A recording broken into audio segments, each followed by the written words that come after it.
Hello, I am Abigail Sweatt, and this is my response for the paradigm narrative video discussion.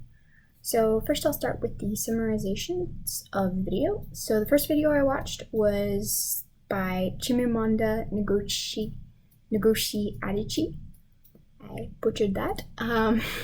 And basically the video is she kind of details her childhood in Nigeria to lead into talking about how stories can control and simplify very complex ideas. She remembered one instance specifically where she saw, I believe it was a Mexican, a Mexican boy or a Hispanic boy, and her mother said that his family was poor, and she remembered shamefully connecting that to Hispanics. So that was the first instance of her learning that words and labels can create very harmful stories on people without even realizing it. When she left to go to the States, she found herself fitting into that box as a Nigerian. And so she ends on a positive note stating that, stories can be used to humanize and benefit humans, but we kind of have to actively look past that box. The way that I would say the video illustrates the relationship between narrative and power is through stereotypes, through boxes and labels. Someone that has more power or status over someone else can belittle them, can make them smaller, can just sum them up in one word, usually one that is negative. And due to that, unless we keep a good handle on the way that we tell stories and create stereotypes, not so great agendas will usually be in charge of who dictates what a group is, what something else is, and we'll have very simplified concepts instead of what things actually are, which is more diverse, more complex, which I think that's a better world in general. Let's see. So, and then the next video, it kind of explores a different angle from video 2, or video 1. This scholar explains how stories can not only shape our experience of the world, but can control us without, our knowledge. She touches on stereotypes like the underdog and points out weird kind of stories that media and external information and news can kind of push on us without us realizing it. Why do we always recognize the same story of the underdog? Because that's a value system that the media has, or not the media has, but that these stories have. With all the influences, we worry that we don't fit the narrative everyone else has. We're not skinny, pretty, smart, happy so we must buy that to turn us into a hero. All in all, her message is that we use stories to make sense of things and create coherent structure, but that doesn't always mean that they can benefit us or make sense. In doing that and saying that, I think that illustrates the relationship between narrative and power is that, yes, we can use stories to take facts and to put them in logical sequences, but we can also twist those facts. We can hide truth in those facts to create a character or an archetype that makes a little bit more sense for a motive. Unfortunately, even if that motive is not in everyone's best interest.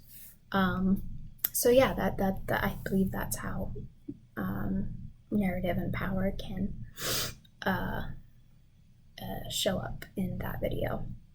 The third one, and arguably my favorite, is by Baratunde Rafiq Thurston, which is an awesome name. He starts out the humor with some video with some humor around his name, giving respect to his mother, who gave him said name, and difficulty boarding planes. But she also gave him a lot of privilege and opportunity by sending him to Sidwell, and then he later went to Harvard. In Harvard, he noticed that online headlines and maybe headlines that he read at school had the same basic structure, almost like a formula, if you will. So he showcased using this formula. I believe it was verb, action, descriptor, and then the outcome, basically, or the reason that was being called. To showcase racism, he took this formula and he tweaked the headlines. So instead of, a white woman calls cops over a black man walking in the park, it's a black man calls the cops about a white woman. And in doing so, it makes us realize that's a bit absurd, isn't it? But the reason it is absurd, or the reason we don't realize it's absurd, is because it's a system. It's something that we have just collectively agreed, okay, we're just going to go along with. When I see a race that makes me uncomfortable, I am allowed to exert force or exert my resources to make myself feel more safe. And yeah, that's definitely a way to see how narratives that we just sort of go along with are very, very indicative of power and the abuse of it. I liked a lot about these videos. It was difficult to find out what I didn't like. I thought the idea of fidelity, a story only feeling true if it applies to your value system, kind of fascinating, because I think that it seems as if stories that do have a lot of important messages, some people will write off because, oh, well, they're pushing an agenda, or they're, trying to brainwash people. News for that, every story has an agenda. So that's it's kind of, yeah, it's kind of what it says more maybe about a person's ego than the larger picture. So I thought that was really interesting for the second video to touch on. The next thing I liked was kind of the last perspective in the third video, which is, we need to start moving closer to the problem before we can, get to the solution. And I also liked him that he said that the part where he said, I want to live in a world where everybody is rich now, but because of that man's poor choice, so because of a man that abuses his power, we are now in a poorer world, which is quite true. But the things that I probably didn't like, I suppose I didn't like,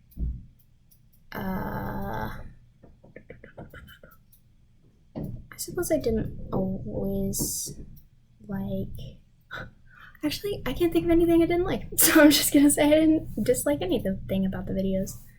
And the last thing that I learned was sometimes I feel like, at least to me, I feel like, or I worry that stories can be used to escape from pressing problems and issues.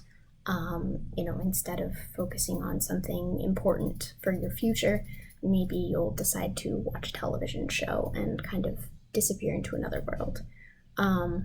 But after watching these videos, I now see that, we can actually use stories for a lot of good, and power for a lot of good. We can break chains of power and archetypes. We have the agency to write new realities, to use stories and words to speak truth and not obscure it. technically I was telling myself a story about stories, being a waste of time. But when we kind of see the actual purpose of them and cut through the unhelpful parts, then that's when they start to become something that is an asset for all of society, not just one person that wants to tell a story. But yeah, so that was my thoughts and insights on the videos. I am very excited for the next one.